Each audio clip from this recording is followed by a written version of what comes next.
साल था 2007। ये एक ऐसा साल था जो विजयवाड़ा के लोग कभी नहीं भूल सकते।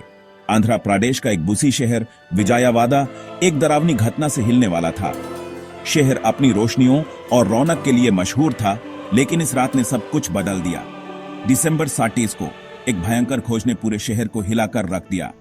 लोगों के चेहरों पर डर और हैरानी साफ दिख रही थी। एक युवा महिला एक विमेंस हॉस्टल के बाथरूम में मरी हुई मिली।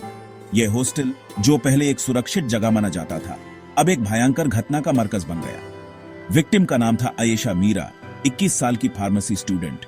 उसकी मुस्कुराहट और सपने अब सिर्फ यादें बनकर रह गए। उसकी मौत बहुत ही ब्रूटल थी। यह सोचकर ही लोग कांप उठते थे कि किसी ने इतनी बेरहमी से उसका कत्ल किया। उसके साथ सेक्सुअल असॉल्ट हुआ था और फिर मर्डर। यह सुनकर लोगों का दिल भर आया और गुस्सा भी। वो हॉस्टल, जो कि सेफ्टी और दोस्ती की जगह होती है, अब एक क्राइम सीन बन गया था। हर कोने में सिर्फ डर और बेचैनी थी। डर और बेचैनी ने सभी रेसिडेंट्स को घेर लिया था। लोग अपने आप को सुरक्षित महसूस नहीं कर रहे थे। पुलिस ने फुल स्केल इन्वेस्टिगेशन शुरू कर दी।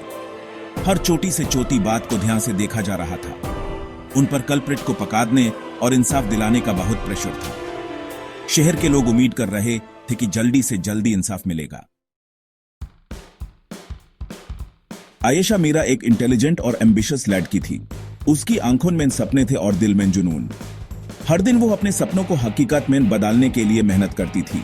वो अपनी पढ़ाई के लिए एक छोटे से गांव से विजयवाड़ा आई थी।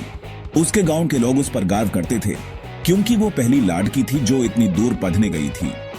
आयेशा का सपना था एक फार्मासिस्ट बनने का और अपने परिवार को प्राउड फील कराने का। उसने अपने सपने को पूरा करने के लिए दिन रात एक कर दिया था। वो एक प्यारी बेटी, एक अच्छी दोस्त और एक मेहनती स्टूडेंट थी। उसके दोस्त उसकी हंसी और उसके साथ बिताए हुए पलों को कभी नहीं भूल सकते। उसकी जिंदगी बहुत ही बुरी तरह खत्म हो गई। उसके सपने टूट गए। एक रात ने सब कुछ बदल दिया और उसके सपने अधूरे रह गए।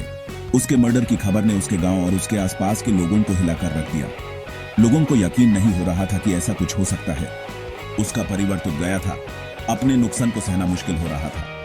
हर पल उन्हें अपनी बेटी की याद आती थी। सबके मन में एक ही सवाल था, कौन कर सकता है इतना बुरा काम इस लड़की के साथ? यह सवाल सबके दिल और दिमाग में घूम रहा था, लेकिन जवाब किसी के पास नहीं था। पुलिस की इन्वेस्टिगेशन बहुत बड़ी थी। उन्होंने कई 100 लोगों से पूछताछ की। उन्होंने बहुत केयरफुली एविडेंस कलेक्ट किया। एक सस्पेक्ट सामने आया, सत्यम बाबू नाम का एक आदमी। सत्यम बाबू को अरेस्ट कर लिया गया और आयेशा के मर्डर का आरोप लगाया गया। ट्रायल पर सबकी नजर थी। प्रोसिक्यूशन ने अपना केस प्रेजेंट किया। डिफेंस ने सत्यम बाबू की इनोसेंस के लिए आर्ग्यू किया। जज ने सारे एविडेंस और आर्गुमेंट्स को केयरफुली देखा। सेक्शन 4, पब्लिक का गुस्सा और controversies. Ayesha Meera murder case ने प्योर आंध्र प्रदेश में गुस्सा और प्रोटेस्ट्स को हवा दी। लोग गुस्से में थे और दुखी थे इस ब्रूटल मर्डर से। वो आयेशा के लिए इंसाफ चाहते थे। पुलिस इन्वेस्टिगेशन की गलतियों के एलिगेशंस भी लगे। कुछ लोगों ने सत्यम बाबू के खिलाफ एविडेंस पर सवाल उठाए। केस पॉलिटिकल हो गया। पब्लिक कोर्ट के फैसले का बेसब्री से इंतजार कर रही थी। सेक्शन 5, रहस्य बना हुआ है। एक परिवार की सच के लिए लड़ाई। आंध्र प्रदेश के शहरों में एक परिवार अपनी बेटी के लिए इंसाफ की तलाश में है। यह कहानी है आयेशा मीरा के परिवार की, जो अपनी बेटी के कत्ल को सजा दिलवाने के लिए लड़ रहे हैं। एक शॉकिंग टर्न ऑफ इवेंट्स में हाई कोर्ट ने सत्यम बाबू को 2010 में रिहा कर दिया। यह फैसला तब आया जब सबूतों की कमी और इन्वेस्टिगेशन में फ्लॉज को दर्शाया गया। कोर्ट ने कहा कि एविडेंस की कमी थी और इन्वेस्टिगेशन में फ्लॉज थे। यह फैसला बहुत से लोगों के लिए हैरत का बात थी, क्योंकि सत्यम बाबू को पहले ही दोषी ठहराया गया था। रिहे के बाद मिक्स्ड रिएक्शंस आए। कुछ लोगों ने इस फैसले का स्वागत किया, जबकि दूसरे लोगों ने इसे निराश की नजर से देखा। आयेशा का परिवार फैसले से टूट गया।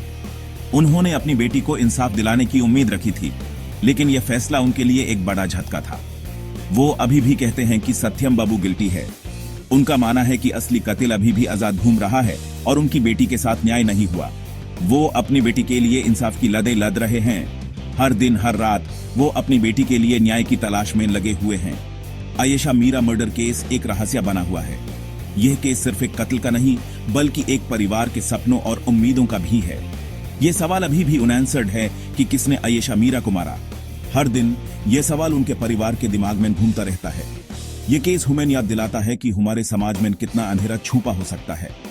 ये अंधेरा सिर्फ एक परिवार का नहीं, बल्कि पूरे समाज का है, जो न्याय और सच्चाई की तलाश में है।